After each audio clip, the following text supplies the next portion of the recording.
And welcome back to A Closer Look. My guest now with me here in the studio is Cicely Alves, and she is the Division Director of Specialty Services at Frontier Health. So glad you are with me today and talking about Frontier Health, what services you provide, and talk a little bit about, I guess, how long that Frontier Health has been around. Well, Frontier Health has been around for over 50 years. Wow. In our communities. We are located throughout the upper 8 counties in Northeast Tennessee and then in Lee, Scott, and Wise in Virginia. So you cover pretty much Southwest Virginia and Northeast Tennessee. Yes. Okay. Talk about the services, I guess, some of the services that you all provide there. Okay, so we provide outpatient services for adults and children where you can have therapy, you can meet with a physician, a psychiatrist, or have case management services. We have alcohol and drug residential programs for detox and kind of your 28-day rehab service. We have our crisis continuum services, which are our suicide hotlines, our mobile crisis team, our walk-in center, where if someone is experiencing a mental health emergency, they can walk in and see someone, and our crisis stabilization unit, which is a 3 to 5 day program where someone can come in, get stabilized on some medication, meet with a case manager, get some aftercare appointments, and kind of get their life back on track. So you have a lot of programs, and it takes a lot of people to handle those programs, I'm sure. Yes, absolutely. We're going to talk about a sensitive subject, and that is suicide. And you can kind of preface that with what we're going to talk about there concerning that. Yes, when talking about suicide, it can be something that's triggering for some individuals, especially if you've lost someone to suicide or if you have young children in the room. It can be a sensitive subject for anyone. Right. We just want to let the folks know that the topics that we talk about may be something that they have experienced or may be experiencing. When we talk about that, some of the signs for someone who is at risk of maybe being suicidal, because I know a lot of people get caught off guard because their loved one does this, and they have questions and they don't get answers. Right. Well, with suicide, it's important to note that it's something that can affect anyone. Anyone is vulnerable. It doesn't matter if you have any history of a mental illness. It can be the result of any sort of tragedy in life. It can be the result of stress, a change in your status, the loss of someone you loved, an illness, a physical illness or a mental illness can actually trigger thoughts of suicide. And so it's something that has to do with you kind of get in this tunnel and you can't find a way out. You can't problem solve your way out of it. And when that happens, often people do experience thoughts of suicide because they can't find a solution. And so that's where we come in. Now, I know a lot of people have questions. They're saying their loved one seems to be all right, and then an hour later, something changes. Have they really found anything that determines that change or what happens that quickly? Well, it's called a trigger. And so something can happen that instantly triggers that thought. So people may have thought about suicide for a period of time, and then there's an activating event. It could be that maybe someone is feeling hopeless, they feel like a burden, maybe they have a substance use disorder and they've relapsed, a relationship may end, and so they've done some research on this, and about 25% of people who actually do attempt suicide, it happens within 3 to 5 minutes that decision's made. Unfortunately, are we seeing this more prevalent in younger people? We are. The second cause of death and the third cause of death for our people who are aged 10 to 18. And it's our fourth leading cause of death for people who are over the age of 24 to 44. And it's overall the 10th leading cause of death in our state and our country.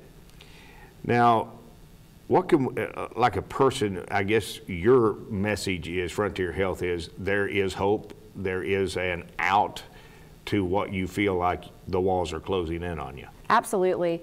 Anyone can provide hope to someone who's experiencing a crisis. Just being someone who's able to listen, and listening without judgment is a really important part of that. often when people start to talk about their emotions and their feelings, it's hard for others to hear that, and we want to immediately solve that problem for them. And when it comes to someone who is experiencing suicidal thoughts, or maybe who's at risk and you're concerned about, it's really important just to listen without judgment. And just listening without judgment is what provides a lot of hope to people, because finally they can kind of get that out. I know some people don't want to talk about it, and I guess what is the easiest way maybe to get folks to say, you know, why don't you sit down with someone, a counselor or someone that may be able to help you through this problem? Is there any easy way to get them to agree to that? That can be challenging for multiple reasons with individuals, but you know, the more that we just listen and the more that we just offer our support, the more that door is going to open, and that it could take some time for that door to open. And so it's important to remember that if someone is experiencing thoughts, you are concerned, you feel like that door is closed, that you do things in your own home to make sure that that person is safe. And I'm sure that helps, but these people, there is help at places like Frontier Health. Yes. Where someone will actually sit down, talk with you, and let you open up to them. Absolutely. And one thing that we've done at Frontier Health is we have a no wrong door approach. If you call one of our mental health centers, no matter where you are, if you call that center, we're gonna get you in wherever you're located. If you feel like someone needs to talk to someone immediately, they can come to in Tennessee, they can come to our Crisis Stabilization Unit in Johnson City, or our Calm Center, which is a walk-in center in Johnson City. And also, if you don't have a walk-in center near you, you can always go to an emergency room. And once you're there, once you're triaged and a physician meets with you, they may recommend that a crisis consult happen, and they'll call our suicide hotline, and we'll get someone out. And our goal is to get someone out within 2 hours. So folks really have an option here, whereas maybe before you didn't have that option to talk to somebody and get those problems out. There's really no age group that this affects more than others? You know, we're seeing it so prevalent among so many ages right now. Our high risk group is someone who is in their 40s. They are having a substance use problem. It's white males. Mm-hmm. That is the vulnerable population. How do we keep ourselves well? Well, an important thing to remember when keeping yourself well is we have to work really hard on our problem solving and our conflict resolution. We have to address any mental, physical illnesses that we have. Staying in a routine, attending to our cultural, spiritual, religious services, being a part of a community, and taking, if you are on medication, taking your medication, going to see your doctor, your therapist, and just being a part of a team, and including your family in that team is really important as well. Do you see the suicide rate, does it appear to be growing, or do we appear to have maybe made some inroads into helping people? Well, what we're seeing is actually an increase in our younger population experiencing thoughts of suicide. And so overall it's kind of stagnated at the 10th leading cause of death, but our teenagers are really vulnerable to this. And we're seeing a rise in completed suicides among that population. How big of a role does social media play into this now? Well, that's a really controversial topic. I'm sure it is. And so social media does play into that. You know, we don't know where people are going on social media. We don't know where people are always going on the internet. There's a lot of people who are, you know, what you'd say trolling on the internet. They're hiding who they are, mm-hmm. and they are attacking and bullying on social media. And there's also the factor of spending too much time on social media and not interacting, not being physically active, not having conversations face to face affects that as well. Is there still problems in schools and just peer pressure in itself with bullying, and this is causing a lot of issues? Yes, there are problems going on in our schools with this, and I will say that one thing that Frontier Health has in the Johnson City, Washington County school system is we have therapists who are actually in the schools. And our schools tell us that that makes a really large impact on the how kids are doing in the schools and their access to immediate care. So there's plenty of training available for this type of situation that may be going on, whether it be social media related through bullying or what have you.